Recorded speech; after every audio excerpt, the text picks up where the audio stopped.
All right. So, welcome. So, you're going to take the minutes again, right? Right. Okay. So, you want to indicate that Charlie was remote. Yep.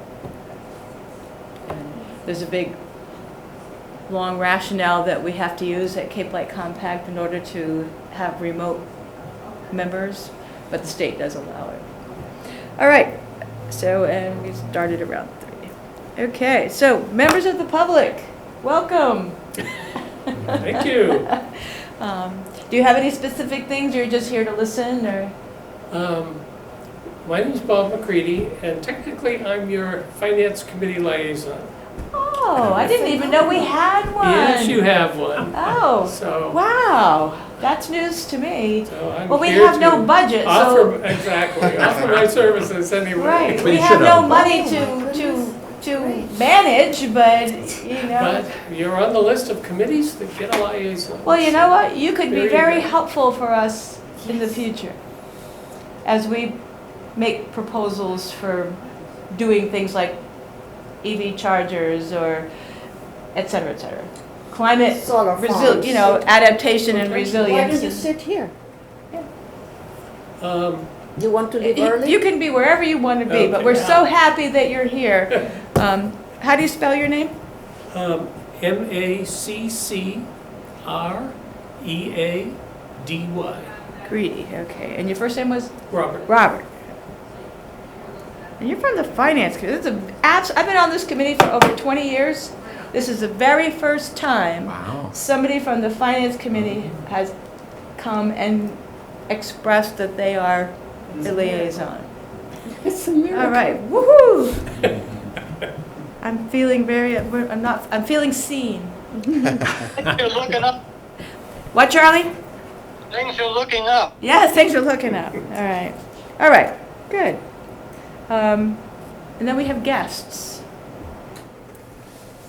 So, if you will allow us to approve our minutes from December, then we can have the whole rest of the meeting can be devoted to the topic. So, Charlie, did you get a copy of the minutes? Yes, I do. I have it in front of me. Good. Anything you want to add, subtract, change? Looks fine to me. Jacqueline?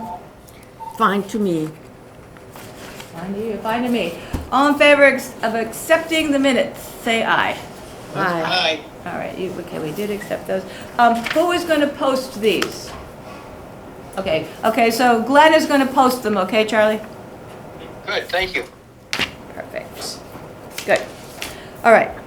So, Jacqueline, I wanted to introduce our guest. I prefer they introduce themselves. Okay. I'm sure they will do a better job. I'm Tom McNellis from the Eastham Climate Action Committee. Tom is on Cape Light Compact And with me, Cape Light so Compact. I figure. Yeah. Okay. And John Boyney, also with the Eastham Climate Action Committee. John, it's B-U-I-B-O-I. It's B-O-I. Yep, N-E-Y. But not in your email. Okay. Correct. Boigny? How do you pronounce it? Boyney. Boigny? Boyney. Yes. And we have handouts down the end of the table there. All right, so these are just for us to sort of look on. I have it Yes. digitally. I gave you a full. Yeah. Yeah, full, Charlie, I will pamphlet. send you a copy of this in your email. Good, thank you. Okay, I just don't have it right this second, so. But I'll send it to you if you want to look on with us. Do you want Yes, thank me, would you like me to email it to him? Valerie, would you like me to email it to Charlie? To Charlie, yeah, Do you want my email? yeah. Yeah, am I able to get on the? L-C-D-J-D. Just a minute, Charlie, just a minute. Let me get on the Wi-Fi so I Yeah. can do that. I don't know what the Wi-Fi password is here. Guest. Guest. That usually works, yeah. And I'm in.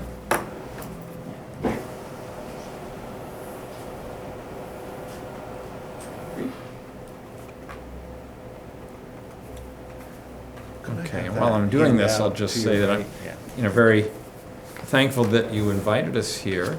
I think a big part of working these types of, oops, it dropped me. It's probably, I'll send it to you later, Charlie, because we're having trouble with the internet here. Yep, oh well. I should have done it, I just didn't think of doing it. No, thank you for inviting us today. I think it's very important, and I think our whole committee has been expressing this, very important to collaborate amongst the towns. Each town is so small. There's a lot of different reasons to do that, in addition to vendors and contractors that are across town, in addition to getting enough critical mass to be able to pull off, you know, a bigger event and really get the critical mass to attract people. So yeah, we're very much interested in reaching out and collaborating. So this is a great way to start. Excellent. So So Jacqueline attended your event and was very impressed with how it was organized, and so she recommended that we Very have you good. come in, and I'm not saying that we'll duplicate it exactly, No, but no, to give us I'm some not suggesting that background, either. you know, as to, you know, something that we feel like how big is your committee, by the way? 7 7. plus okay. volunteers. Yeah, we're down to 4. But we're allowed to have up to 7. Oh, okay, okay. You know, anybody who wants to be on the committee, send them along. We have a waiting list, so. Really? Yeah. Well, we don't. And so what we do is we have volunteers, and a key part of Yeah. what we're doing, and one of the things that made this workshop work, is we formed a working group. So this is a sub-quorum working group that can get together as much as they want. They're not under open meeting laws. And they report back to the Okay. full committee. Yep. The working group can't do anything by itself. It can only Right. recommend Right. for the full committee to vote. But that gave us the opportunity, and John is now the chair of the working group. I was leading it during this time, and John was a key member. So we had 5 people Wow. on the working group, and we did a lot of work. We were meeting every week and really. And that wasn't that- covered by open meeting law because we're a it was sub-quorum. a sub-quorum, okay. As long as you had, how many people could be on this group? No more than 3 members of the committee, Okay, since we had a 7 right, person committee, 4-person quorum. right. So we had 3 members plus 2 volunteers. Okay, got it, all right. So that's an interesting way to get around. Well, no, it's not getting around. I'm not getting around, Yeah. but it's an interesting way of getting work done in between Yes. meetings, particularly if you've got a specific program Right. that you're putting together. Right. All right, so you might as well just go through Okay, this and. so, and what we did was we put together just kind of our notes from putting on the workshop. Just different bits and tips that you might be able to take and adapt as, if it works for what you're trying to do. Is there anything in particular? I mean, anywhere you want us to be focusing? Well, I have a question first before we sure. go into this. Jackie said you had a very good turnout, like 80 people. Right, How did you accomplish that? we're gonna get into that. Yeah, Put and the advertising in here. I have questions. So I think once you're done with your presentation, Okay. I would make my questions. Okay, very good, very good. So, to set the stage, I have a couple quick slides that just say what the committee was trying to do and why we chose a solar workshop. We have a set of goals, we have a new set of goals for '24, but solar was one of the goals for 2023. And the solar goal was recommendations, to the town and to the residents on what are their options, what are their incentives, what are the things that they should do to consider solar. And so a key part of that was, let's do a solar workshop, something more than just a speaker series, which we had done many of, and we will Right, still right. do. Yeah, But on an hour and a half speaker event in the evening at the library, we get maybe 25 people. Right, right. And we find we're talking to the choir all the time. right. So a key part of this was, well, how do we get beyond that and really get enough critical mass to get beyond the choir, right? And the reason why solar, when we looked out, we were gathering some data, and this data is from the DOE technical survey, and there's also information that we got from the Massachusetts production tracking system. it kind of said that adoption is around 8%. So we're figuring 8 to 10% What was of residents. This is the Massachusetts It's track? it's on the slide, yeah. Okay, so, and you go there and it kind of tells you, I can send you the worksheet, the full Yeah. Excel spreadsheet if you want. yeah. What do you think the reason was for 2015, 16 having a high number? Big sales pitch in town, or? Well, I think it may be a couple things. I mean, one is that early adopters were jumping in, but another is, I think that roughly aligns with the Solarize campaign, right? Yeah. In this area. Okay. But interesting, because as I talked to Bob Higgins Steele, he didn't even have information for our area, because he was kind of leading that for Eastham, Wellfleet, Truro, and P-Town. They didn't even share with him information on how many people got solar. They only had information on how many gigawatts or megawatts were added. So it was really interesting. Interesting So- way of tracking it, Yeah. yeah. So take this number that you see on here with, understand it's a bit of a hazy filter here. We don't know exactly how many people. We're trying to get that information through a greenhouse gas inventory, but, this is the best info we had. Okay. So what we decided, and we spent a bunch of time kind of brainstorming on what we wanted this to be. So you can see in the workshop goals on slide 4, key was going to be independent experts, right? No vendors, no sales pitches, because people are tired of that. Yeah, Right. yeah. Another was, let's give people options. Let's not do a hardcore, arm twisting, sign up here on the dotted line now. Everyone's situation is different, so let's speak to all those differences. What time of year did you do this? So this is October. Okay, so you're basically looking at mainly year-round residents at this point? Well, we also reached out to the Part-Time Residents Association. Okay. If we could have pulled it off, we would have done something earlier. But yeah, Okay. because of the Just- timing right, and the library right. and everything else, Right. October was the date. Okay. We wanted it to be hands-on, again, so people could kind of come in and really dig in, workshop, not just a lecture. We wanted firsthand accounts, and something that John came up with in looking at what motivates people. I think a key part of that, John, was residents and neighbors, right?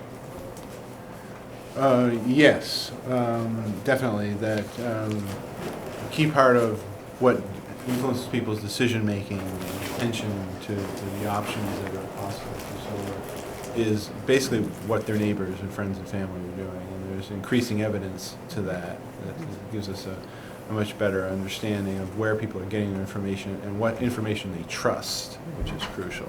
And we're trying to figure out how to better leverage that reality in Eastham and elsewhere. But one of the things we emphasized in this event was independent experts, as Tom has already indicated, but local people as well, to really stress that part of things. And one of the features he'll talk about was at the end of the session where we had people take a look at home installations. And this was all part of that sort of theme of local. What are my friends and family doing? What do they know and care about? Yeah, and did they have success? Did they, how was their experience? Did it work out as well as they thought it would? And as part of that, they could also give recommendations. We, in terms of contractors, we specifically avoided giving any, as a town committee, Right, giving yeah, any yeah. references to any one particular contractor. How many contractors are out there roughly? I mean, There's- a dozen, half a dozen? If you go on the Energy Sage website, which DOER recommends and Mass CEC recommends, I think there's about 100, last I checked, roughly. But not 100 doing business on the Cape. That's right. No, they claim, they check the box off that say they will So do in Barnstable Massachusetts, there's County. 100. No, these are people that said they would come to to the Cape. Barnstable County. Yeah. They did say Now, that. yeah, now how many actually are here on the Cape and maybe just over the bridge? I think we're only talking 8 to 10. Okay, Yeah. okay. And I would add to what we were just talking about, and John, I think, I'm assuming that what you were just talking about for solar would also apply to electrification to home heat pumps to Absolutely. any I technology. think heat pumps is the brave new world out there It as is. far as getting, I think most residents have had enough exposure to solar that they either are interested or not. Yeah, You yeah. know, and they kind of understand, at least in the big picture, you Mm. know, what it all means. I think something like this kind of format, but with electrification slash heat pumps would be, because those are things people, including most contractors, know nothing Yes. about. And there's energy Yes. storage too, which is. Energy storage, another right, front right. That we touched on Yeah. pretty lightly in this. Yeah, yeah, so there's, you know, to me, the heat pumps are kind of like the next level Mm. of, you know, getting people to understand, but anyway, moving Yeah, on. yeah. Yeah, Okay, so slide 5 just talks about, you know, just a really quick recap. We had about 110 advanced registrations. The library got nervous and cut off the registrations. They had assured us that they've never filled the space, and well, we said, try us. And so by the time they got to 110 with, I think, 120 max in the room, minus the committee and the speakers, they right. started getting really nervous. They said that they usually have 15 to 20% no-shows, but they didn't know how many Right. no-shows. Right. They didn't know how many walk-ups would happen, so they just cut it off. yeah. So, thus we ended up with about 80. And it was in the library? It was in the library, yeah. And the library was super awesome, helping us as well as the Friends of the Library, so we'll talk about that. It's a great library. Yeah, it is a beautiful Yeah. library. They've I done love that they did a library. nice job on that. Fantastic. Yeah, We had remote attendees, but we don't have an exact count, but I think it was under 10, Yeah. roughly. There's probably reasons why it didn't go more, because as it turns out, the way the registration system was set up, you had to go to a separate registration to get into the Zoom. Right. And we probably should have put the link, the Zoom link, in the regular registration, or maybe sent it out automatically if someone right. wanted to be on the waiting list. right. So I wouldn't necessarily say that was an indication not to do a Zoom. You know, it wasn't too hard for us to do. Our town AV experts set that up. They do that all the time. We had 3 guest speakers. We also had a couple speakers from the Climate Action Committee, and 1 speaker from the Barnstable County member delegates. What's the Terry Gallagher, the Barnstable County of Delegates, whatever that. I always forget the exact name of that.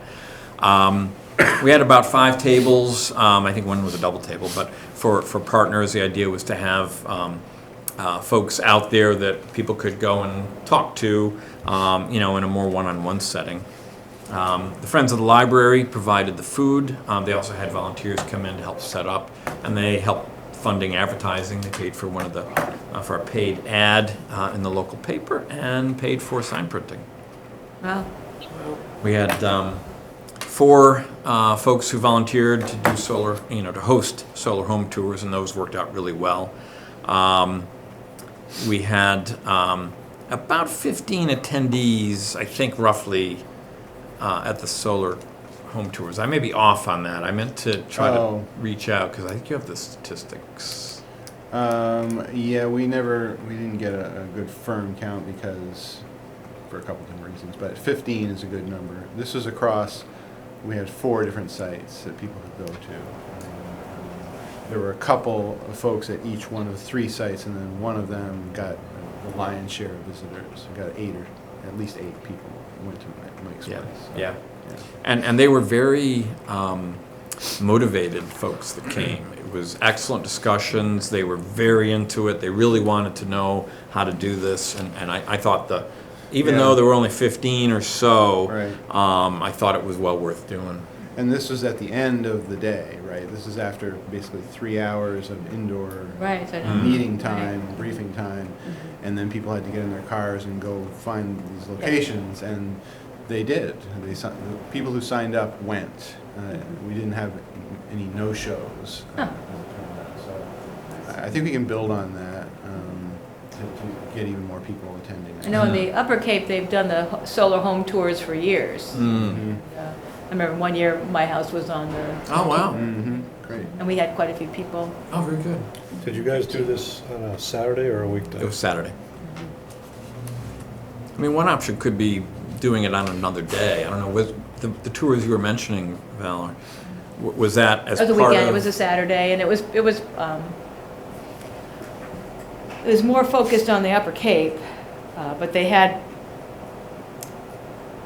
the solar home tours covered pretty much the whole Cape, I mean, all the way out to Truro. I mean, there was a net zero house out in Truro that was, you know, part of the tour, so I think people are familiar with the concept. Yeah, yeah.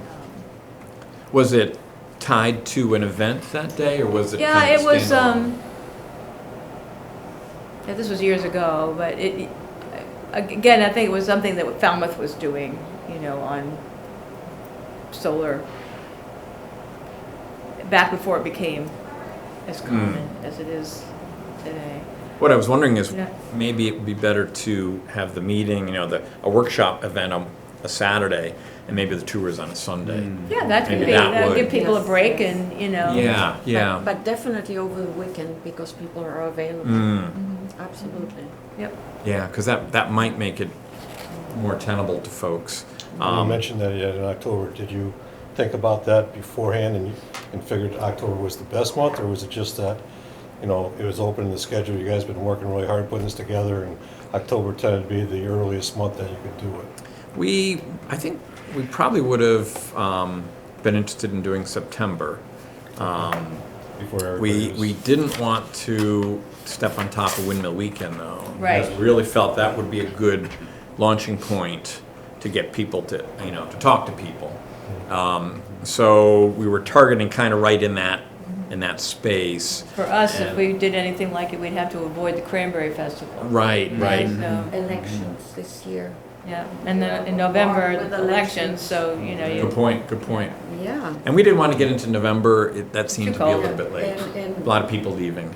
we have our town meeting in May and other elections in April, so Mm. Have you ever worked with the library here in town to use their room in the basement, or no? you know, I've worked with the community center many times. I would assume for Yeah. us, because we've got such a nice community center, that'd Yeah, probably be... yeah, I mean, that, because our library doesn't have a venue that holds more than like 20 people, Mm. yeah. you know, so we have to Yeah. use the, Okay. It has we to either be have the to use the community. community center or what do they call the place The down? cultural center or Yeah. 204, no, 204 because they don't have the means, you cannot project a PowerPoint, I mean, you have to be self-sufficient. Yeah, They don't have. yeah, yeah, the It community would have center is to the best be the place. Okay, community. that's That's our case. All right, so on slide 6, it kind of sets out the timeline that we use for planning. It took us about 3 months to put it all together. I would say you probably don't want to do any less than 3 months on this type of an event. Right. I wouldn't want to Because do you that. gotta book people and you gotta, you know, Right. it's, Right. So I'm sure if we had 4 months, we would have taken advantage of the 4 months. But, you know, you can kind of see what we did there in terms of setting up the goals, figuring out how we wanted the event to run. We talked to the friends, and they were part of that, you know, helping us figure that out. And once we nailed a date in the library, we had also been brainstorming on speakers and trying to figure out what could we do to try to fill the agenda with. now that your, piece. like, your quote-unquote budget basically was just the library paying for some advertising. they When we provide the started, we food? had like zero, no budget. Right, we But don't, yeah, the friends had said that they would be able to help out. okay. Um, So they did food, So advertising? they did food, yeah, they paid for one of the ads, and they, which is a couple $100, and they paid for the signs, which was, what, another $100, $200? 150, yeah. $150? Because probably like us, I mean, you're a town committee, you have no budget. No, I know. You know, so it's not like we can do anything, we have to convince other people to do it for us. I hear some towns have a budget to their energy and climate committees, so I Maybe. don't know. Maybe, well, didn't you guys hire aren't you getting ready to hire a person with, We're- Eastham, you were part of We're the, going in part way Right. on, yeah, as one slice of Yeah. the energy manager, I guess, who Yeah. Cape Light Compact is hiring. Well, we have the finance committee here. yeah. So what's the question? What's the answer if you had a committee in town that was looking for seed money, you know, less than $1,000? Is there a mechanism for us to get those funds, or does it have to go to the select board? Well, that would be what you should do, is to talk to the select board. Okay. And then yeah. they would approach you? So if we had a program set up, we could present it to them and maybe, the other thing, probably the more expedient way to go is to talk to a friends group who, Yeah. it's easier for them to Mm. kind of check than it is for the town to do.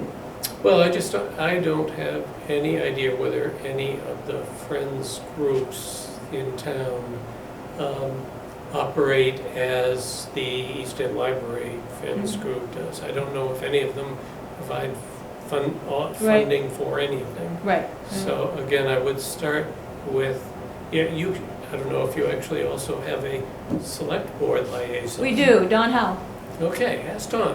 yeah. I mean, that's rather than going to the board on Right, a board right. meeting day and I'll talk to Don. whatever, Okay. contact Don directly.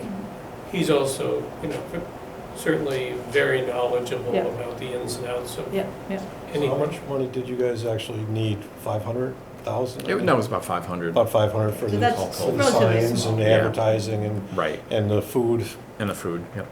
but it was all contributed, but if you were to put the money Mhm. or dollar value, it'd be about 500 bucks. Yeah. Yeah, we could live without the food, I would say. Maybe coffee. Well, it depends. I mean, some people get drawn to free food. Yeah, I mean, we were keeping people for 3.5 Yeah, hours. we gotta so provide them something, We wanted to do you know. something. It was finger foods type of thing. There was some, donuts and pastry, some granola bars and Right, stuff like right. that, and some Simple coffee and, yeah, simple stuff. Yeah. Yeah, well, 3.5 hours, you're right. It's a lot. I would say if you're money strapped, one way to pull back is maybe on the signage. Yes, Um, agreed. I think a few signs were important. I think we had a lot of folks thinking that we could put a lot of posters out, but as you'll see, a lot of people didn't say that they saw the posters. So we're wondering now in future events whether that's Right. worth doing. I think you have to be strategic with that, and like you would want to advertise at the venue, like the library would want to have a sign saying Right, coming right. next They did. month, For us, it would be the community center, we would Right. advertise. We have our Channel 18, Mm. whatever they call that now, I mean, I don't know what it is now, but our public TV that keeps a running blurb about what's going on in town, so I guess you would have to be strategic. But the days of people putting up posters on bulletin boards and I know, supermarkets I and know. stuff like that, that's gone. Well, I mean, they're out there. There are bulletin Yeah. boards, but how many people stop? No, you're right, who looks at them? Yeah. And frankly, one of the really hard things that we haven't fully cracked is how do you reach the populace of the town? It's really not obvious to us. You have the senior population that frankly is maybe watching Boston channels on TV. May or may not be listening to local radio stations. Probably not necessarily watching email from the town. Maybe they are. Although our COA has a fairly wide distribution.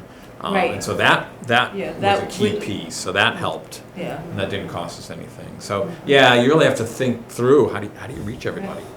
And the other, now that you said that, these 80 people that showed up, do you have any sort of sense of the demographics? Like, It's coming up. okay, yeah. All right, so I'll finish up Yep. these pieces. So after we got the agenda and the speakers set, we were also getting partners and talking to potential partners to help us Yep. spread the word and to come and set up tables in the lobby. We did an adjustment, a final tweaking on the agenda once we had all the speakers to try to adjust to what their expertise was and what they were, ready to talk about. And we did a coordination meeting with all the speakers so they could get together and talk to each other, because none of them had met each other. And then really at that point focused on the publicity, which you'll see in a minute here. And I mean, the rest was, as we wrapped into the final couple weeks, it was all about coordinating volunteers and getting all the assignments done. So you'll see the agenda on slide 7. We thought it was a reasonable way to work through the topics. We really wanted to give folks an idea what their options were. To talk about a little bit about the equipment. What are all these terms that people are using? What are these things that they're going to put on your house? As well as, Leslie from DOER started that, and we also had a little bit later on Megan Amsler at Self-Reliance talk about the red flags that people are really concerned about. Get a free roof. It's like, no, You know what happened to Yarmouth? Yeah, I know. But, you see it constantly on Facebook now. We're going to give you free solar. The state is going to give you free Right. solar. We're going to give you a free roof. That's what people are It's wary like- of, yeah. Yeah. Would you say any one of these items really knocked out of the park that got most of the people's attention? I mean, which was the big hit? Anyone that, or was it all good? I think it was all good. Every one of them were very engaged. They were talking very much to the, at the level of the consumer, which is what we had asked them to do. I know Mike, who was part of our committee, got a lot of kudos. He got, we handed out his worksheet, and he went through, all right, now here's how you actually translate to something that will work for you, how to size for your house. And so that was, it's a rough sizing, but it gives people a rough idea of where they are. So that was a... Mike has also got a good reaction, I think partly because he's very frank, very direct, and he's uncompromising in terms of what the urgency of the need is that we're all facing. And he's not afraid to sort of speak to that, but he does it very constructively, but at a level that everybody in the audience could really access. So I think he generated a lot of positive emotions. How many solar installations does the town have? The municipality? Yes. So we have 5 different sites, the capped landfill, the library, the elementary school. We have, I'm missing another, there was, Is there one at your emergency facility, your police and fire? not yet, not yet. About the new high school? DPW. How about the new high school? And I can't tell you how many times I tried for years and years. They redid the whole, before I retired, they redid all the roofs at the old high school. And I tried to convince them that that would be a good time for solar. We were this close, and the membrane manufacturer said they would void the warranty if we added solar, really? because we would puncture the membrane. And I tried to tell them, I said, the money you would save from the solar would pay for any damages that would have happened. But anyway, The systems to change. You have the same Interesting. thing at the landfills, because most of your landfills have a membrane cover. Right, So when you go to put anything yeah. on top of a landfill, and let's face it, they're a home run, right? Because it's a site that you can't do anything else Right, with. you can. So my question to you is, and I should know the answer because I'm in CVEC, but are you guys getting money back from your installation at your landfill? Yes, How we many have. megawatts is yours? Do you know off the top of your head? I believe we are 8. Okay, so good 8.6. size, good size. And I believe Wellfleet is one of the outtakers. Okay. Good. Off-takers? What's the right term for that? So you're setting a good example in your town, but you have a number of solar installations. Yeah, and we're going for more. I mean, Yeah. we should, I'd love to get your thoughts on CVEC. We have an open slot that has not been filled, and we're hoping that we had recommended Mike, who John was just talking about, to An open slot for CVEC? for an East End rep to CVEC. Gotcha, yep. Yeah, it's important to have one. And we've always tried to have them on the Energy Committee. It's a good idea. So that, because I'm on Cable Light Compact, he's Right, on CVAC, right. So that we can kind of we know what's going on. Yeah. Okay, so the partners list is in slide 8, Yeah, and we excellent, talked about what yeah. each one was doing. One of the questions earlier was, well, what did it take to be a partner? And it's basically folks who were supporting us in one way or another. We'd reached out to them. Could they provide communications to their network, and really by way of doing that, also they're also providing a layer of validation that this is a worthwhile event to go to. So we had talked to them about what the event was, given them a lot of information on that. Okay, the event publicity you'll see on slide 9, and it was a combination of newsletters, news articles. The P10 Independent was great. They did several news articles with us. We had written a recommendation for a news article, which went up to the editor. They put it up on the board, and they decided they would write the article themselves, and assigned a reporter. So that was great. We also had a paid ad up there. We're in a number of local event listings, as you can see. Yep. One of our members recorded a public announcement on Lower Cape TV. And then we had a number of email blasts, again, as we kind of ramped down to the last couple of weeks, with graphics out, again, questionable as to how much people saw the flyers, but that's kind of the sum total of the sequence that we chose to do for publicity.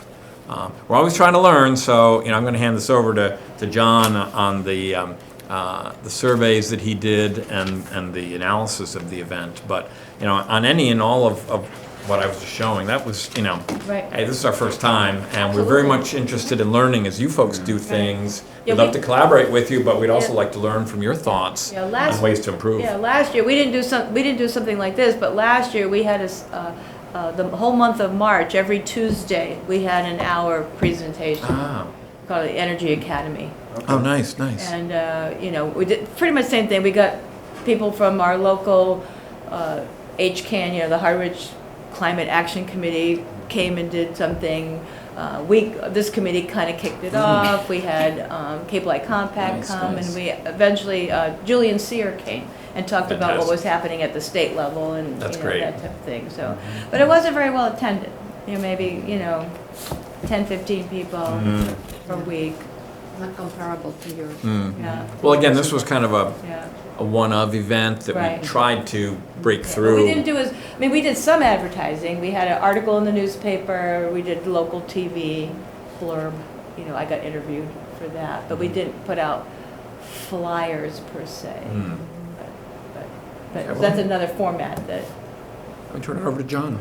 Yeah, so, continuing this discussion about the turnout and how we got what we got and what it looked like, we did a short survey after the event, immediately after the event. So as things were wrapping up, we handed out a survey that asked people a few basic questions, and that in tandem with the information we gathered as they came in, trying to get a bit of basic information about who was attending the event.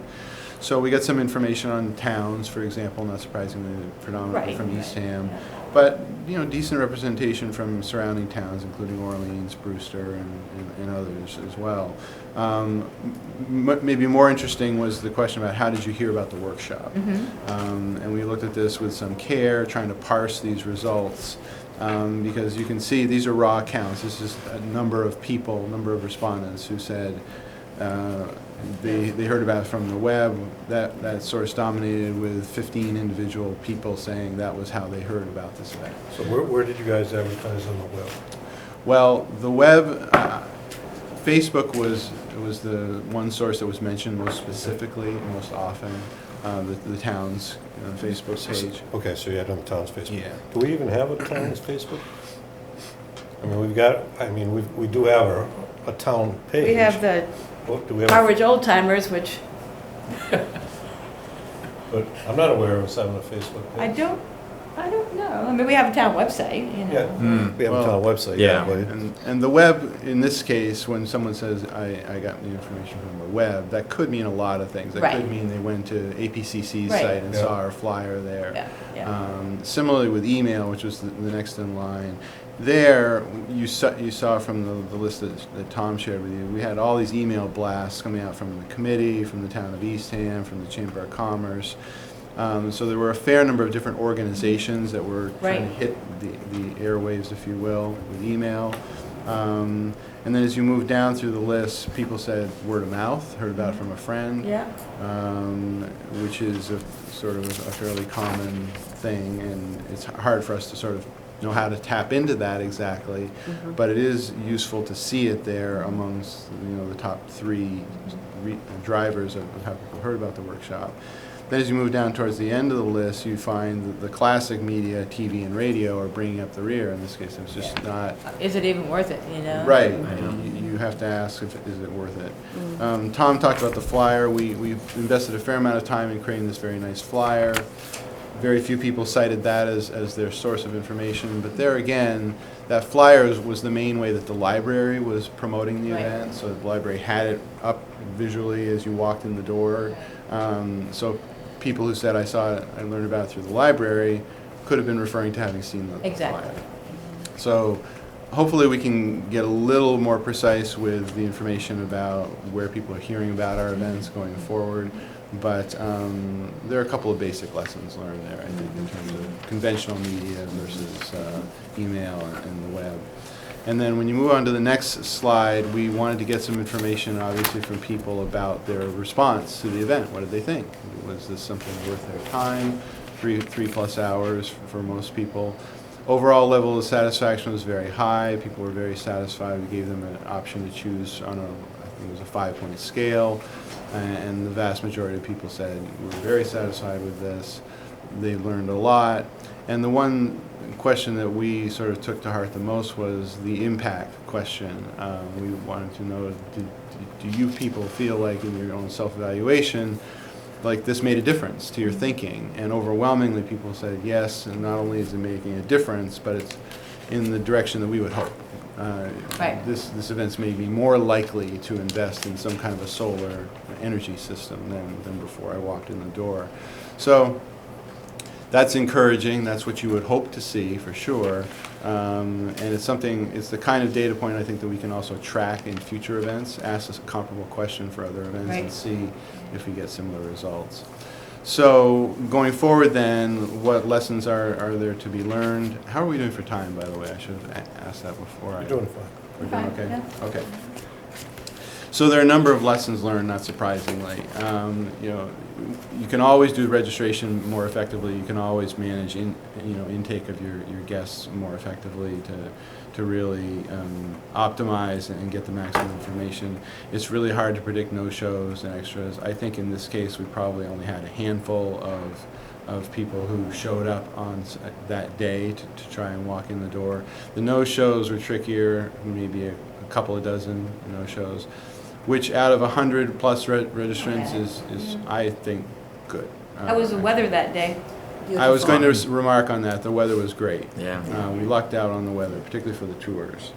The weather was actually beautiful for Yeah. the tours. And if it had rained, I don't know what would have happened to the tours. It's like, would it make people just want to look for something to do indoors? Or they just don't want to go anywhere, it's tricky. It's worth thinking about we thought about the weather quite a bit in terms of the venue itself, and we were fortunate because the library, in addition to being a beautifully designed and architected library, has great exterior space if it's going to rain. There's this long pavilion that's well Right. covered. Yeah. So we were okay, I think, for the main Yeah. event, no matter what happened with the weather, which is a blessing for us.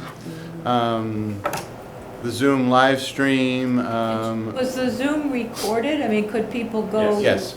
later and look at the Yes, Zoom? exactly. Right. Where was that housed? Where would that be housed? Yeah. It's on our Eastham Zoom, or Eastham YouTube page. Eastham YouTube page. YouTube. You have a YouTube? Does Harwich have a YouTube page? Yeah, you do too. Who knew? I don't know about a page, but I know that the. Well, selectmen's- channel, The select Yeah. board's meetings, excuse Yeah. me, Yeah. are repeated on, are available on YouTube. Okay. Is that handled by Jamie also? Yeah, Jamie and the crew over there, do they manage all of that? There is another person, independent, separate from Jamie, that Okay. I think is the current main IT person. Okay. Jamie, I think Jamie primarily manages the peg access operation.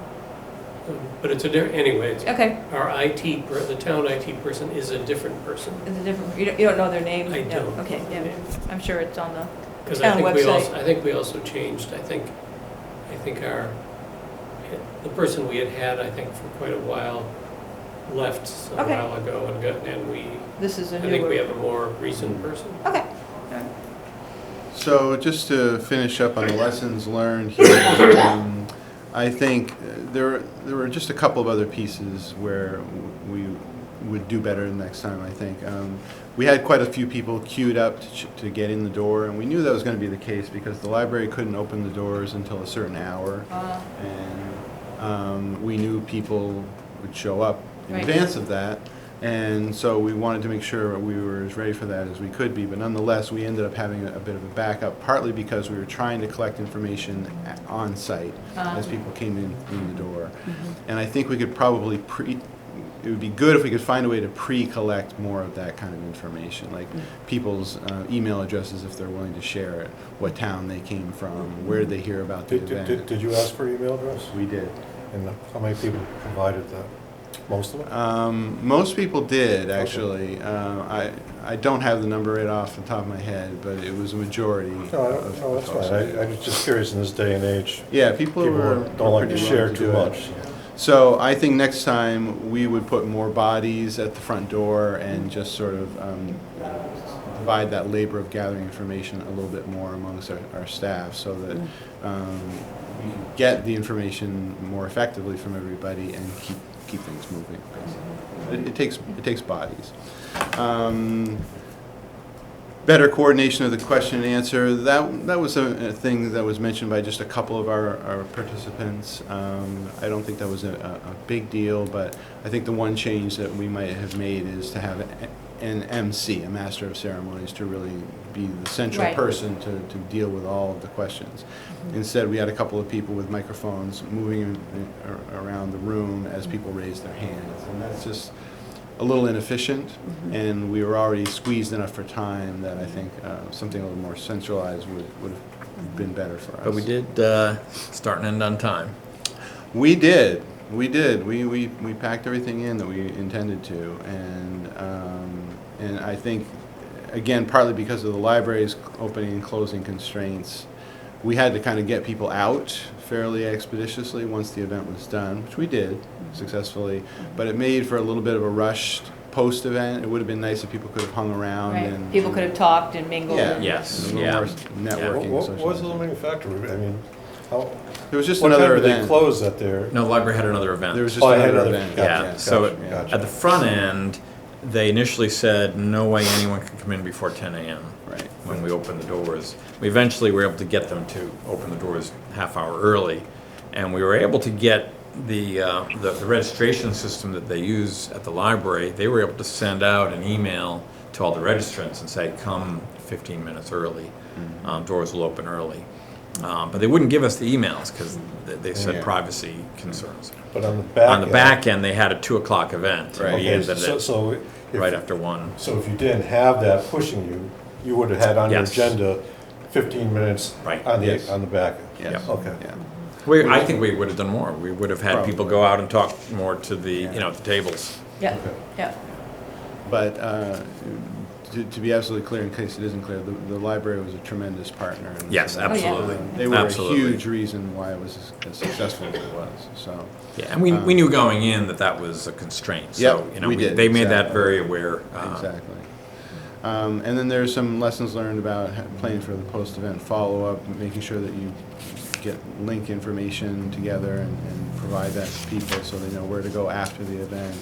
And then we're talking about some follow-on efforts right now, in fact, to build on the success of this and sort of take the next logical step, which could mean a couple of different things, some of which we've already touched on in our discussion, but it's something that our working group is going to be working on immediately.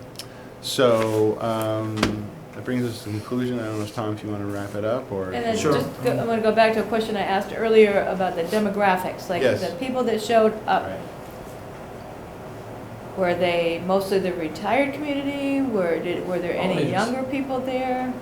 All ages, we didn't collect data on Right, ages, but just a but looking sense out of- over yeah, the group, I mean, I think it reflected the fact that Eastham is more of a, you know, the Right, right. median age in Eastham is 59. But having said that, I think we got people from, you know, from 30s all the way up Yes. into the 70s. Right, right. And I think one of the things we were keen to get was, we were hoping to get people who, if not outright skeptical, were at least on the fence Right. about this solar thing. And I think my sense is from the survey data that we were somewhat successful with that we had enough people saying, you didn't change my mind on this entirely, but you kind of got me thinking about it. Well, We maybe got some of cleared that. up some misconceptions, maybe Right. gave them some, you know. And that again, I think is, Tom has talked about preaching to the choir and kind of moving beyond that. I think that's one of the key things, priorities for us going forward, whatever the next event is figuring out a way to continue to do that. Can I ask a question? Sure. How did you address the Yarmouth fiasco with the bad solar vendors? Did you bring it up, or did you keep it quiet, or how do you check out these vendors so that people don't get into a situation like that? So we did not get any questions specifically about the Yarmouth event, but we were ready to discuss it if it did come up. Instead, we discussed how to deal with contractors. You know, things like make sure you get 3 quotes, really prioritize folks, you know, companies on Cape, at least as 1 or 2 of the quotes that you get. And realize that if you go to, you know, you should start with Energy Sage. It's a good place to start. You'll get quotes from off Cape, and that's kind of your, you know, if you're looking for a low price point, that is something you have an option, and realize that you'll get a spectrum of quotes, with, you know, some with more support, some without. But go get referrals, talk to the vendors, you know, those sort of recommendations. So, And- You didn't provide a list of the recommended vendors and ones that service the equipment too and all that. No, we pointed to the Mass CEC site and the Energy Sage site where you can get lists. And Charlie, just as a follow-up to that, all of those people in Yarmouth have been made whole. Good point. The state stepped in and they all got their systems. I just didn't want any repeats of it, that's all. We can't stand it. Yeah, agreed. It was a fluke, but, I mean, sometimes these things happen. now, you talked about dealing with vendors. And you had a whole presentation on that. Great. I've never done this, so does the homeowner interact with Eversource at all?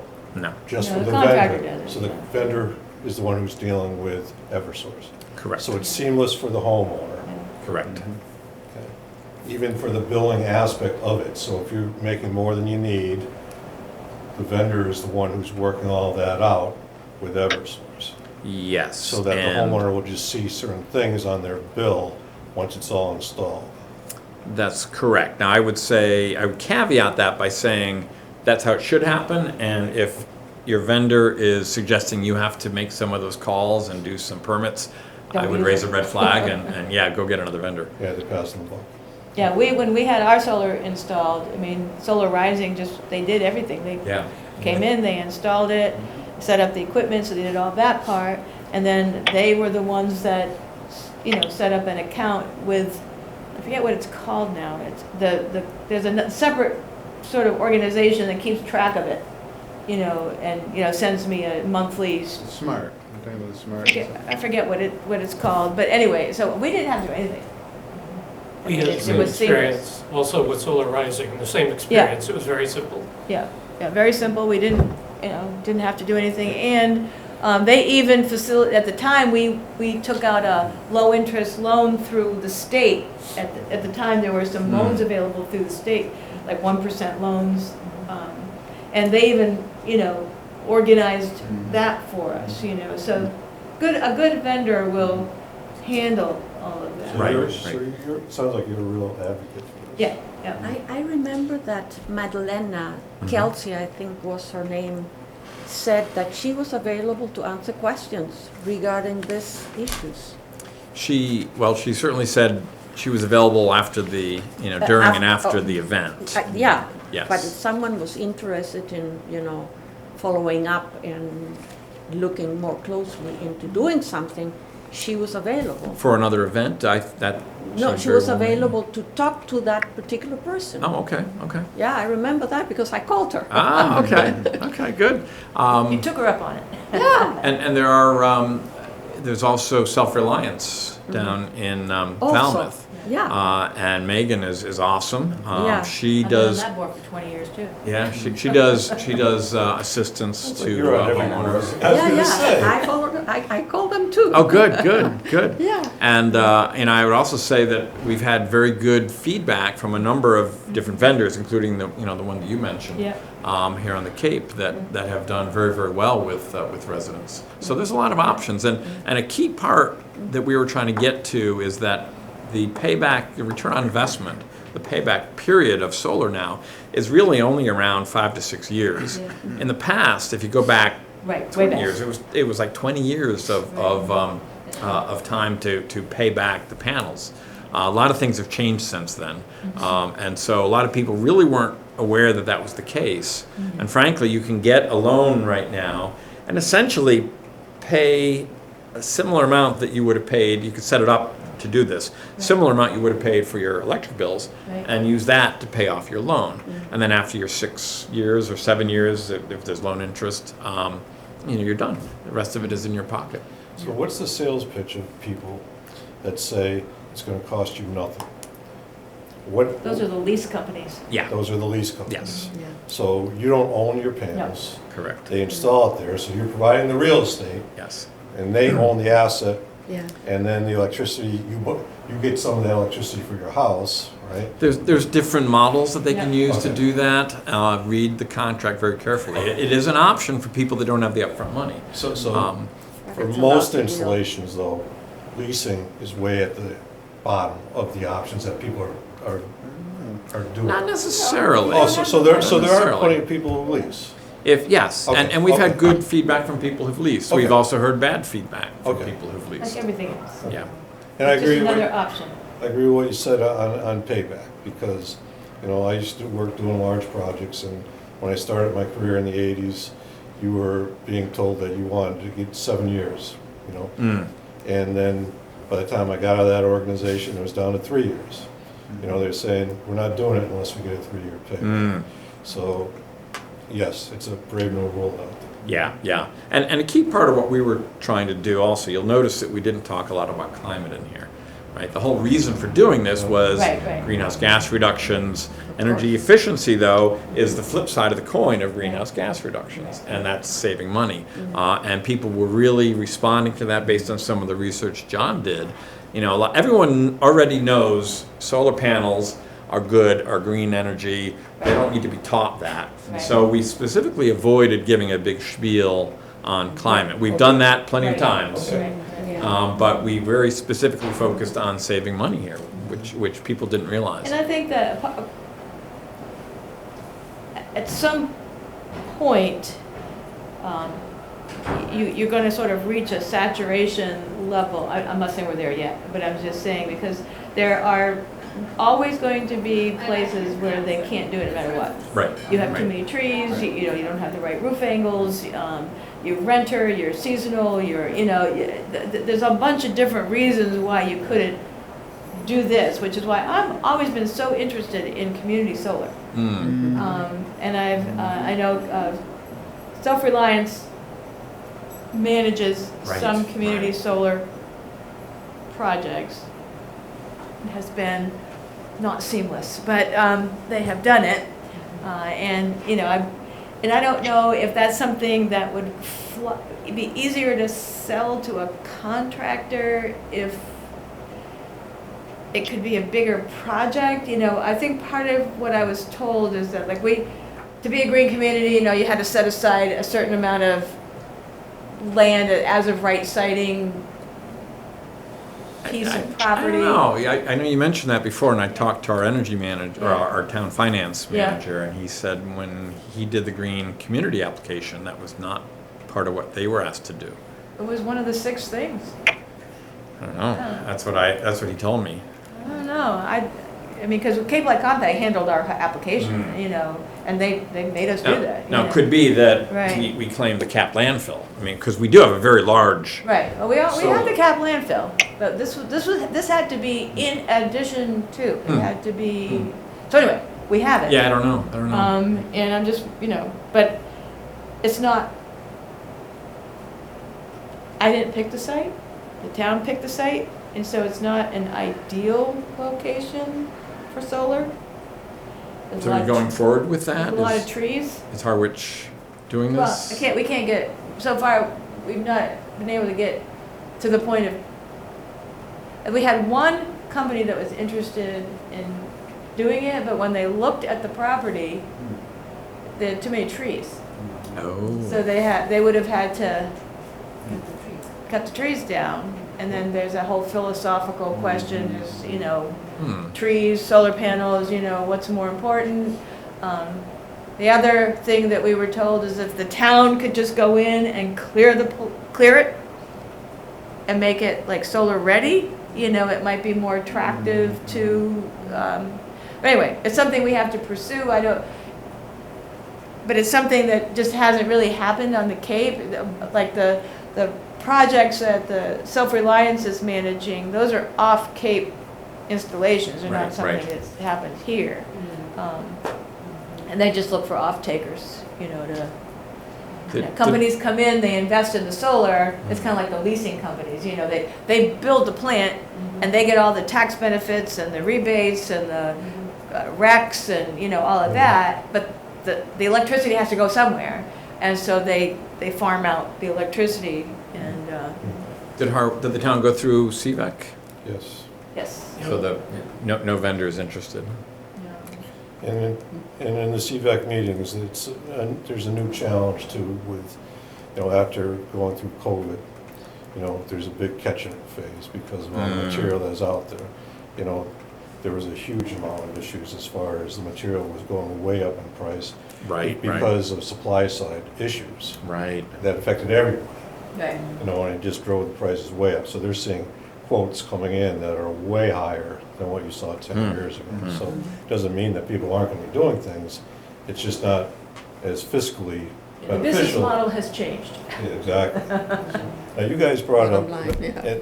the green community, so I'm going to throw out a question I have after sitting with Joe Powers. Because I know I'm later on in the agenda, Yeah. but one of the things that Joe mentioned when we were talking about charging stations throughout the town for our departments was whether or not our commitment to be a green community would also have requirements for us to be going to electric vehicles in the town.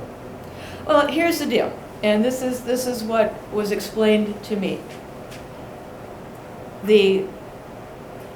What we promised to do as a town when we became a green community is we promised to reduce our municipal energy consumption by 20% in 5 years. That was the Right, promise, the requirement to become a green community. And so when you applied to be a green community, they did a sort of a survey of where you were energy-wise, and that was your baseline from which they would measure that 20%. How you get to that 20% is flexible. So for example, if you could build a lot more solar for the town, That would then help. you might get there without buying a single electric vehicle. But I think one of the criteria did mention a preference for changing your fleet over to electric. Okay, so this, when we made the application, is that application on file somewhere? I'd like to read that. Yeah, I'm sure the town has it. I mean, Joe has it, you know. Okay. Okay, the next time I see with Joe, I'll Yeah, ask him for yeah, that. since he's gonna stay. Well, I didn't know he was leaving. Or thinking Oh, it about was leaving. all over the paper. He applied to Oh. go to be a Yeah. town manager someplace else, but he He's didn't. due- Yeah. Oh, really? He could have been Term gone is- next week, but they didn't take him. I don't get the newspaper, I don't know what's going on. You have to get the Chronicle, you will never know what's going on in Harwich. I know Trump went in Iowa, that's all I know. Yeah. Or be on the But it's old not a timers fact website. Yeah, but anyway, but here is the other caveat to green communities. Because I asked, I think I asked Margaret, because she was the one that helped us, you know, to fill out the application. Okay. And because we were told by one of our town people, what's his face? Sean Libby, that he didn't think we were going to make the 20%. Because he felt that we had done everything that, the town had done everything that they were going to do, and it wasn't going to be 20%, and he seemed to be good with it. So I said, oh, I wonder what happens if you don't make your 20%, you know? So I went and I asked Margaret, and she said, well, there's not a lot they can do. You know, it's not like it's a law, you know? I mean, it's basically just a gentleman's agreement that, you know, you're gonna do these things, and because you agreed to do these things, we got some great grants through it. And that's how Sean got new equipment, you know, like for the library and a couple other places, you know, high efficiency gas Yep. systems and Yep. stuff like that, that we got a deal on because we were a green community. So green communities are great, but there's nothing binding Okay. about it. Because I think, you know, in talking with Joe, I got the impression that he might ask me to look a little bit into it myself, into whether or not with the net zero goals of the state, whether or not there was gonna be money out there for electric vehicles, you know, or maybe for the charging stations, for the, It was part of, remember that packet I gave you? I mean, that's how you apply for the grants. yeah. Yeah. And he had already had that Oh, good. when I gave that to Good. him, so. So anyway, you know, it's always money. And when you come down to it, it's always the money. So Thank you. it sounds like it was a good presentation, and that was well received. It was. And I'm guessing from what Jackie has said, that you'd be more than happy if we choose to do this in town or some form of it, to either A, give us a little bit of guidance, come in and sit and talk with us, or, since it was so successful, if you're to do another one in next year, that we team up as, you know, multiple communities to do this. You mean this year? So if we do it this year, yeah. I mean, I think, East to Hampton. answer your last question first, absolutely, we're interested in collaborating. Okay. And as we talked a little bit at the beginning, especially in the area of residential home electrification and efficiencies, stationary energy target, right? And I think that's especially important since the vendors are cross town, and Right. and there's more value, there's more critical mass, I think, when the towns link up like that. Okay. So yeah, we'd be very interested in that. We've already started talking about doing something, but not sure whether it's this year or not yet. Okay. And I mean, this is a, you know, template to use. It's just a bunch of folks That's who great. spent some Very time thinking organized. about it this Yes. year. And Super well we have organized. we have lessons learned and Congratulations. pluses and minuses. So yeah, thank you. Thank No, you. it's great. Question. Oh, good question. I know back at the beginning, I think you might have mentioned heat pumps or. Yeah.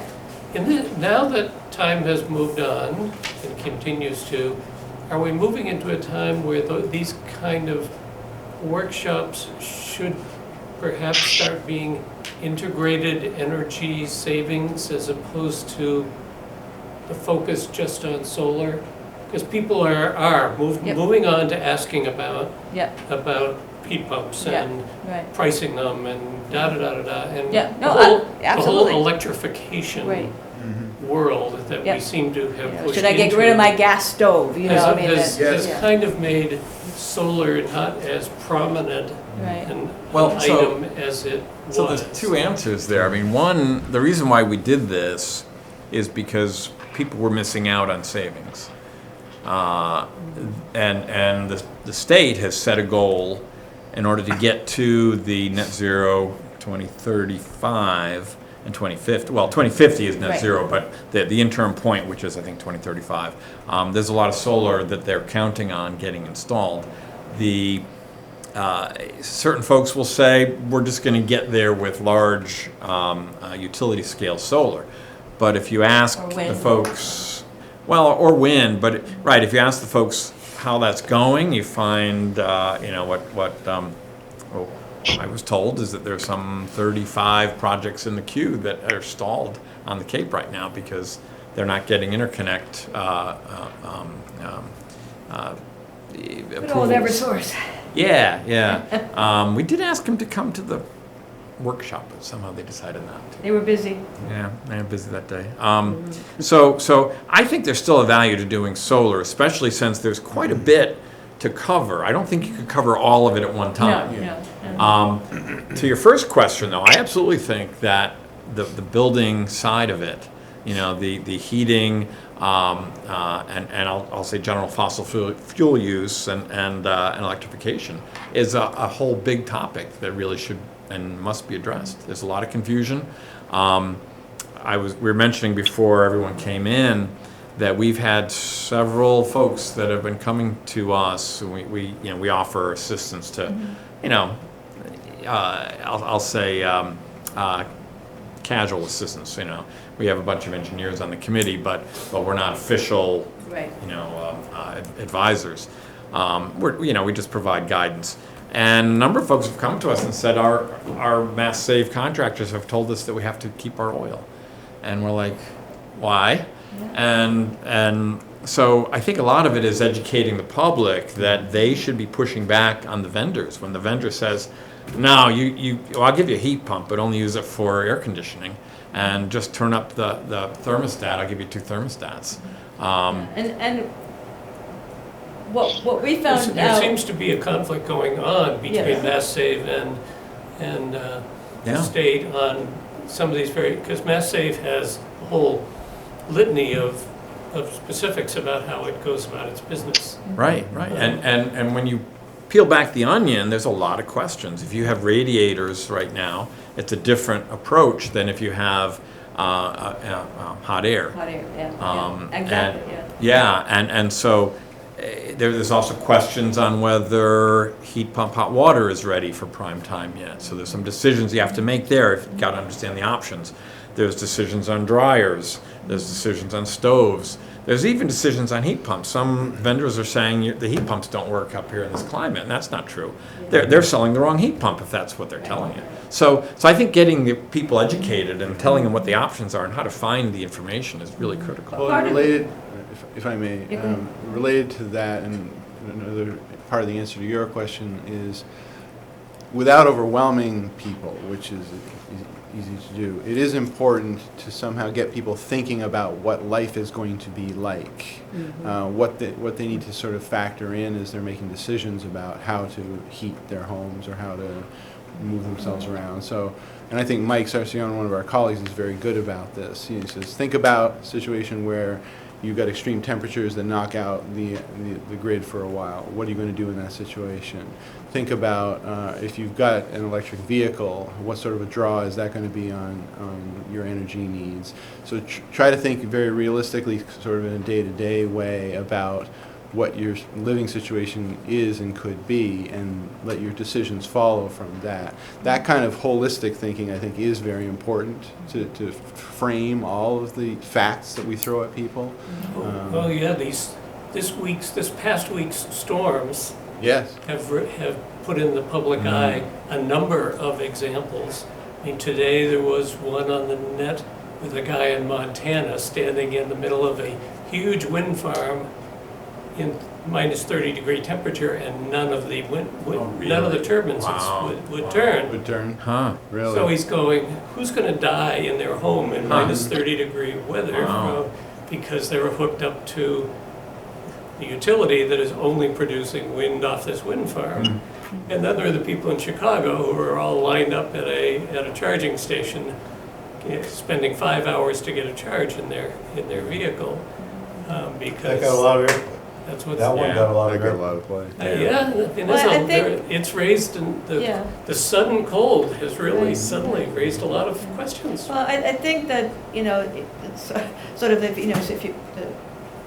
you step back and look at the big picture, that we're in a transition period, and we've been through these, not me personally, I'm not that old, but we've been through transitions before. When cars first came out, nobody believed that they would ever be anything more than a plaything for the rich. Nobody was ready until Ford started to make them, and people started to buy them. Everybody was playing catch up, to try to, oh, this is going to be a thing, and cars broke down all the time back then, all the time. And people still, did it. I mean, with indoor plumbing, and just every single thing we've ever been through. The difference with this one is we're not just talking about people's convenience or making life easier by having a washing machine or a dryer. We're trying to save the planet, and so I think that is sort of the underlying, and like you said, it's like you have to, for the general public, you have to balance giving them the information that they personally feel is valuable and they can use, with not being too preachy about climate, even though it's a crisis. And if you look and back we've even- got different drivers this time around Yeah, than have happened with many of the things Yeah. the kind of things you've mentioned in the past. yeah. And so we do have a cart and horse question, at least, that some Yeah. people are asking, and which confuses the matter. Oh, yeah, yeah. Well, I also think that politics has got an awful lot to do with it, Oh, because sure. Sure. It's because, Val was just talking about, when Henry Ford started mass producing the Model T, that helped. But obviously, you didn't have a network of gas stations. But what you did was, you had a bunch of entrepreneurs Yes. who realized, hey, I can make a lot of money here by owning a bunch of gas stations. We're not doing that Right, now. why aren't people opening up charging stations just like gas stations? We're you seeing, know? but that's the Or- problem, or, is you know. you're seeing a $1 trillion, what was it, the Inflation Reduction Act? Right, right. Okay, for the government to be providing $1 trillion for this stuff, whereas back in the 20s, when they're building the gas stations, it was all entrepreneurs. But the government built the roads. But even That then, was built. even then, you didn't even have an interstate system until Eisenhower came in, and it wasn't for transportation, it was so that they could land SAC bombers anywhere in the country. That's how he was selling it. Right. But we didn't have an interstate until 40 years after Ford was making his Model T. Well, but fast forward, because in our recent past, and we have a collective short memory in the country, back in the 70s.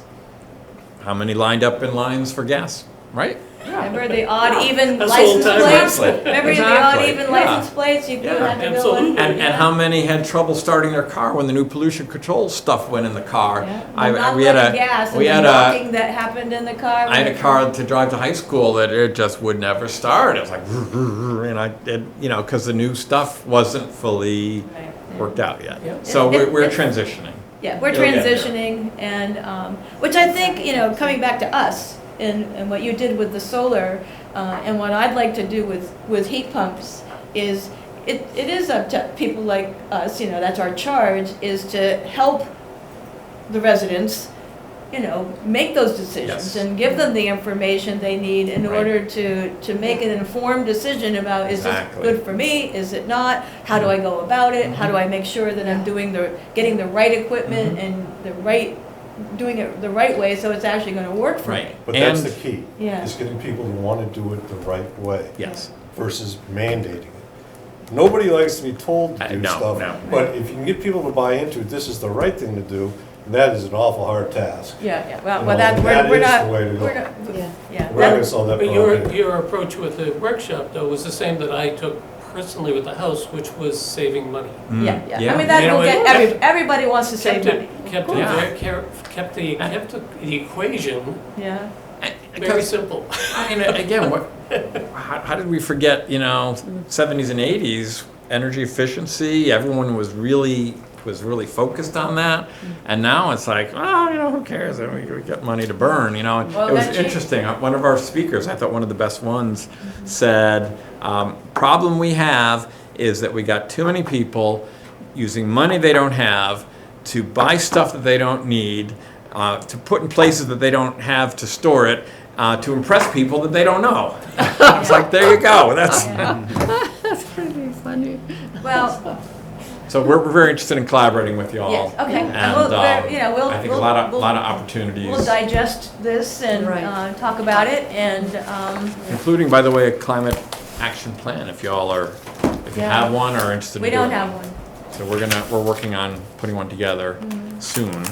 I And know the select board told us we should help them with adaptation and mitigation, and then it's like, that's a big, there's almost no Red River Beach left. so let's talk about that you at some know, point, so, because we have yeah, some ideas on how yeah. we want to move forward. We're starting to Yeah. put that together now Yeah. with the Cape Cod Commission. Yeah. We have a greenhouse gas inventory being done right now, and that should be modular so that it could be used, and adopted. The commission is working that. And they just put out a series of toolkits for the towns. I don't know if you haven't looked at it, you probably should take a peek.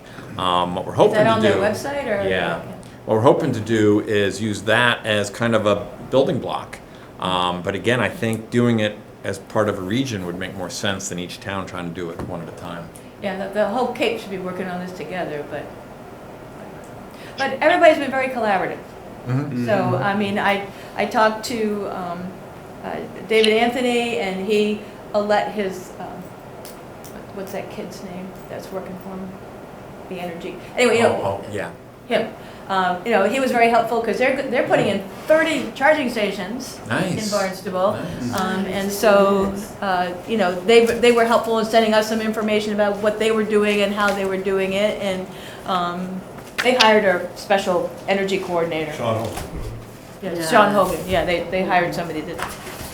The problem with that we're finding is that we can find tons of information, we have, and point the town in the right direction, but we are not authorized to do anything about it, and so, but once we give that information to the town, it kind of, who takes that responsibility, like who has the time, who's being paid to do it? Most of the committees, I think, have Yeah, that, have the problem. same problem, so some towns, Barnstable, because they're big, they hired their own Yeah. person. But Eastham, Orleans, and Brewster decided to Chatham. hire somebody and share the cost. Sure. And Chatham. And is Chatham. in on that, yeah. Yeah.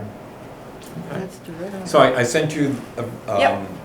the packet with these slides plus another, Yep. probably another 20 slides. A lot of detail. Yep. So, if there's anything in there that you can use, feel free Absolutely. to grab it and Thank you and talk so to much us. for coming. Thank you Well, thanks for having us. Yep, thank you. Thanks for your Thank you, interest. thank you.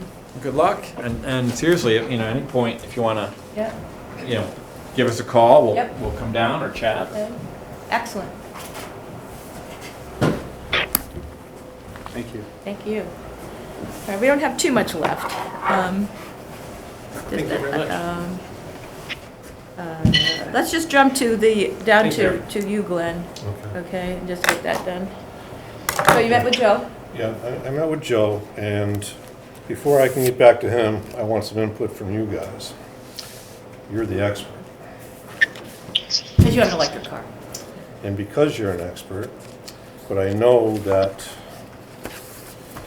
I'm familiar enough to know that there exists. There's like 3 different kinds of chargers, right? There's a level 1, level 2, and level 3. Yes. Okay. Anyways, this has got all the details in it, as well as the amount of time it takes to charge to a certain amount for each Yep. car. And we just talked about this, that we had on television, all these cars lined up at a charging station. So my question would be, when I see that, okay, what's causing that? I notice the cold weather is affecting the speed of the charging, so I And understand. people need charges more often. So my question would be, and this is the question I need answered for Joe. Okay? Our application that went in was for a level 2 charger. It'll make a difference with Eversource, yeah. It will. So, you know, I have to get back to them and say, we want to change what we want to a level 3 charger. Now, when you look at the tables that I know. What's the one at the Park and Ride? Did anybody know what that is? I can find out, but Yeah. I'm going to assume that's a level 2 charger. Well, here's my thought on this. If we've already put in an application with level 2, I'd just say go with it. Because we're putting, that one will be schoolhouse parking lot, right? Yeah, it will be, but my point would be, when you look at these tables, the amount of time that it takes for a car to get charged up at a level 2, you're gonna see somebody parked there for 4 or 5 hours, taking up that parking spot for, you know, if they want to get a full charge. I agree with Glenn that we should have a level 3. Well, there's things not, with a level 3 and talking to Eversource, Because that takes okay, more power. when they've already done the original evaluation. And we didn't talk engineering, just Right. way it appeared. That they were gonna have to put a pole-mounted transformer in for a level 2 charger. And I didn't ask them, I think I've got the drawing somewhere in one of the emails. So I don't know if it's a pole that's right out on the street, or it's a pole, there's a couple poles in the parking lot along the edge. So one of those poles was gonna get a pole-mounted transformer. That's easy stuff, But if we went to a level 3, then it might, and he thought it was a pretty good chance, would need a pad-mounted transformer, which would now be on the ground. It'd just be on the edge where the charger would be, I would assume. And I don't know whether or not going to a level 3 charger, if the cost of the charger goes up, I'm going to assume it does. How much it goes up, I don't know the answer to that. What do you mean by goes up? The Costs price more. For Yeah, the charger but you itself. know, may I say something? The level 3, the Yeah. fast charging, you can charge enough, 30% Yes, in 10 minutes. that's why, So that's a factor, since there is a parking problem there. that's exactly what I'm saying.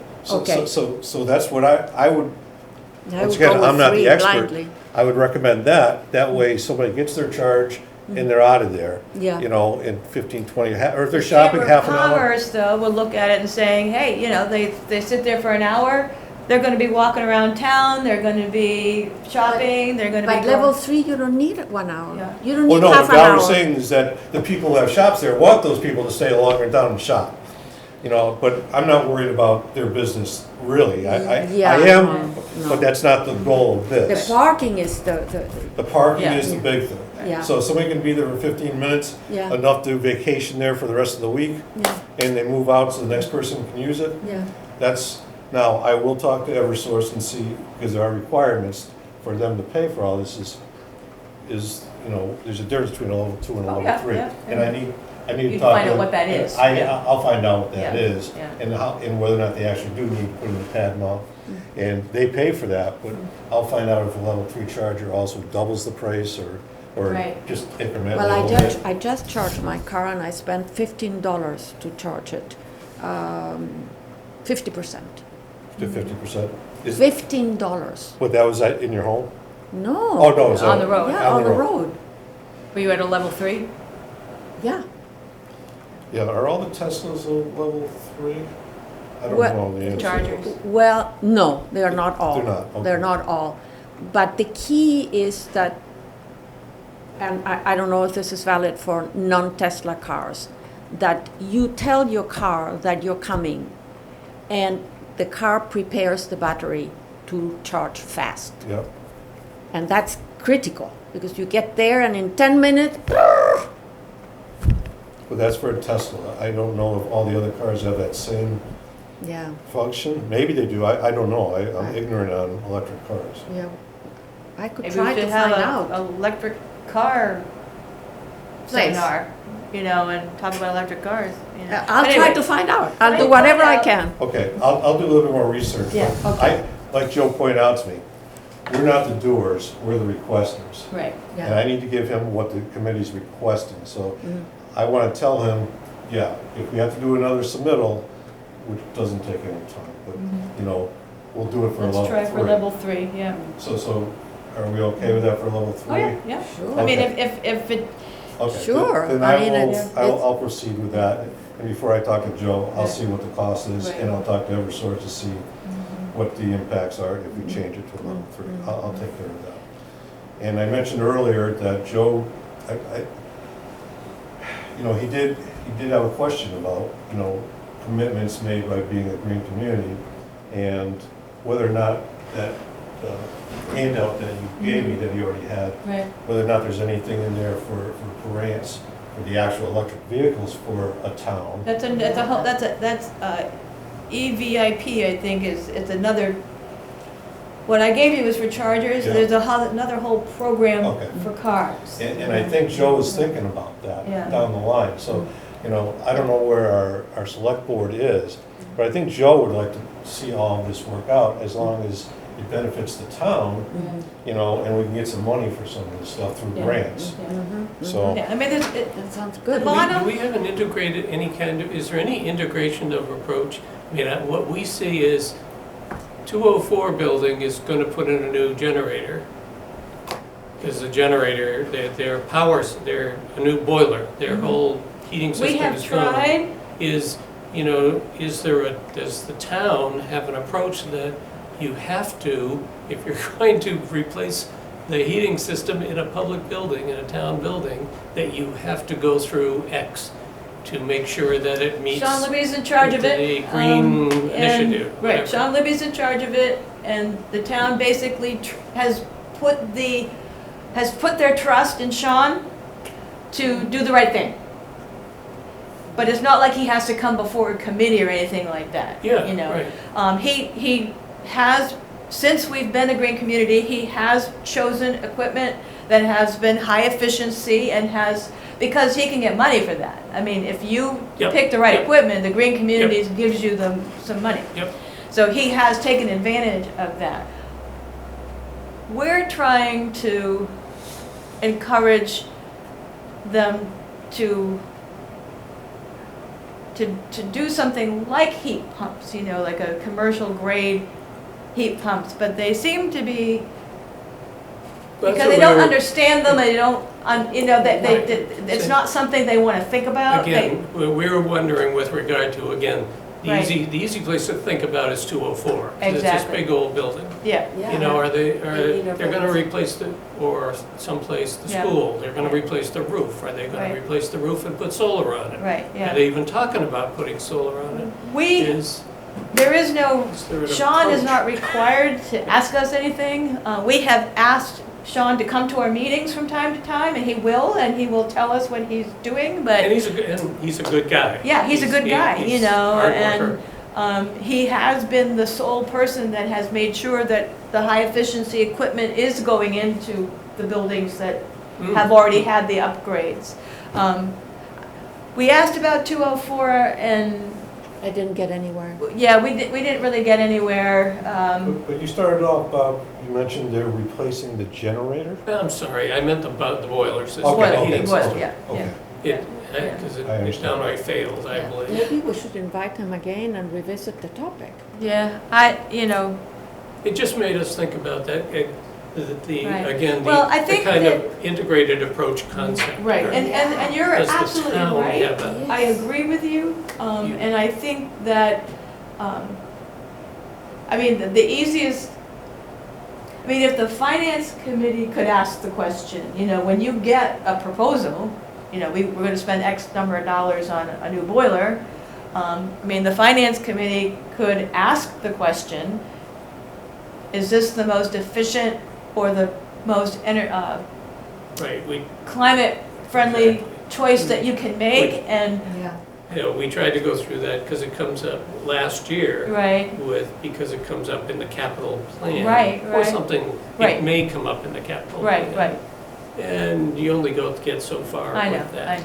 Because again, it's, what happens with the capital plan, to an extent, is a focus on an item, Yeah. like a boiler. That's different than the building, Exactly, or exactly.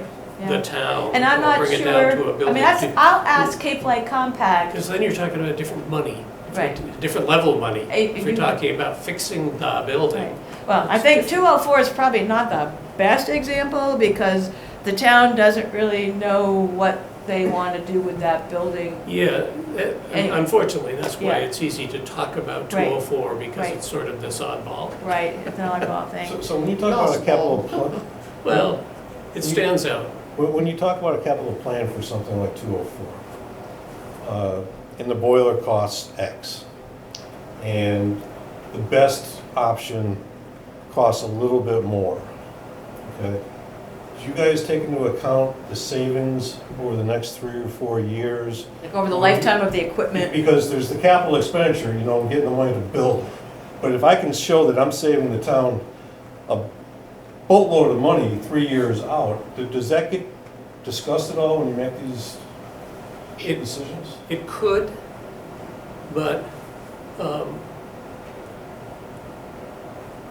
from what I see, generally, you don't, the conversation doesn't get that far, meaning the information available isn't in such detail, Right. well backed up fashion at the time, Yeah. that it's a, you hope that the conversation takes place later when the work is actually, say, an RFP, or something has been put together.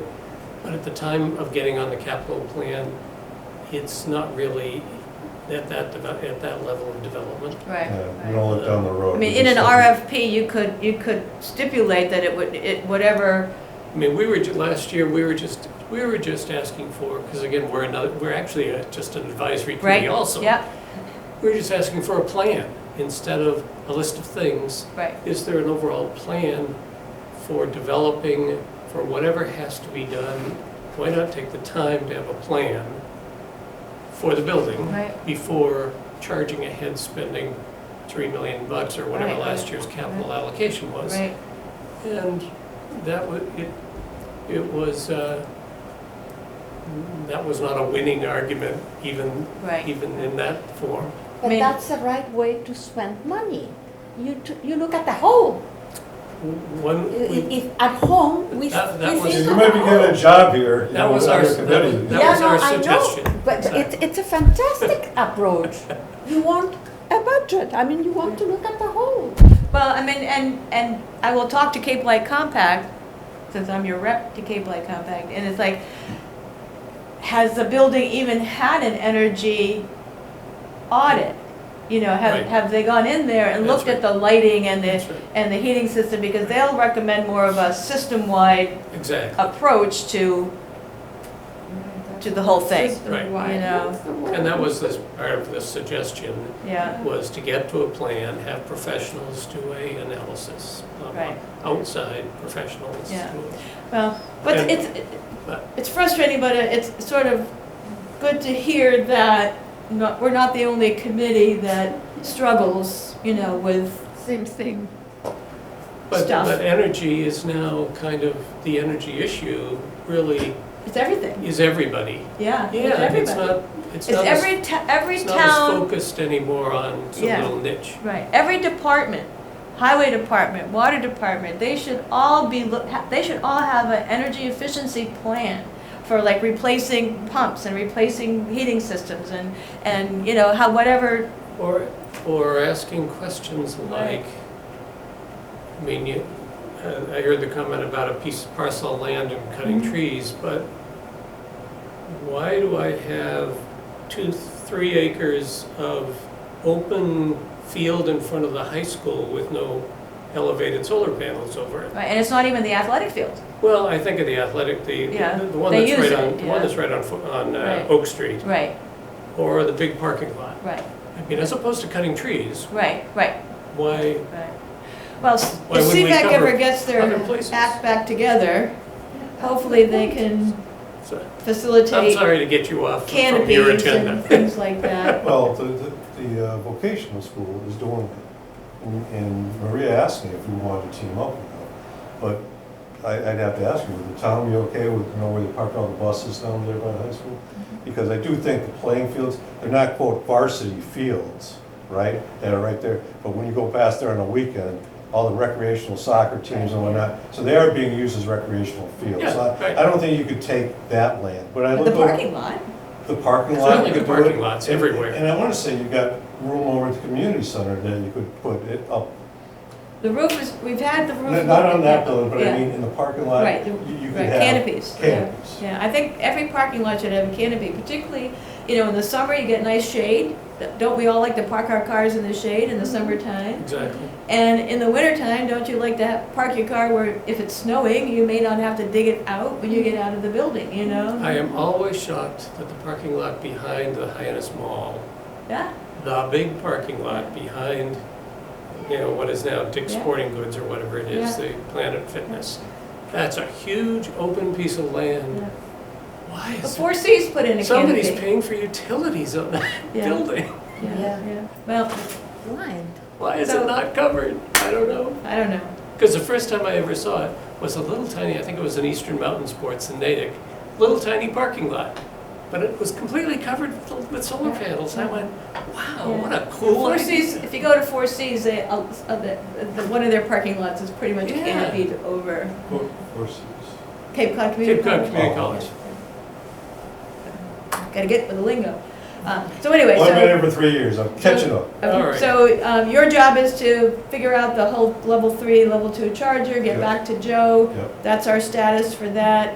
I think we're gonna just conclude the meeting at this point because we've got enough information to think about. The other thing I wanted to just run by you tentatively, our next meeting, February 15th, that's the third Thursday, is anybody have a, Isn't it the 22nd? no, because February starts like really early. I don't have a calendar with me, but like, But that is the third Thursday. it's the third Thursday? Yeah. It's the third Because Thursday. I and know that's- the 8th is the second Thursday. Yeah, The 22nd is the 4th then? yeah. Yeah? Okay. Okay, so, but anyway, so I'm proposing the February 15th unless I hear from you otherwise. I think February 15th. Are you okay with that, Charlie? That's fine, yes, I'll be in attendance. Okay, and if you could schedule the room Yeah, I will. for that. Okay. Very good. And the meeting is adjourned at 4:45. Yeah, we're going down to Florida ourselves, but I think it's after the 15th. Okay, so yeah, well, good. I'll check when I get home. We'll catch you for one more meeting. If we have to, like if you're gone and Charlie's gone, we could skip a meeting if it turns out you're not around in March or something like that. So just keep us posted. It's just harder to take minutes if you're not at the meeting. Yeah, it is. All right, Charlie, we'll talk to you next time. Bye. Yeah, bye-bye. All righty.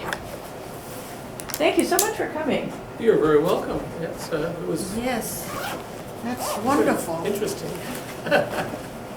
No, we're sitting with our $1,000 credit on our utility bill that we're quite happy with. Yes. Haven't paid an electric bill in 4 years, I think. That's the way to go. Oh, they spec'd it absolutely perfectly. Yeah. For Are you our talking house. about the landfill Yeah. providing? No, his No, whole I'm house. thinking about my Oh, your house. house. I live on Route 28, facing due south, and just have the front roof just Yeah. covered with Unfortunately for us, we put as much solar as we could on our roof,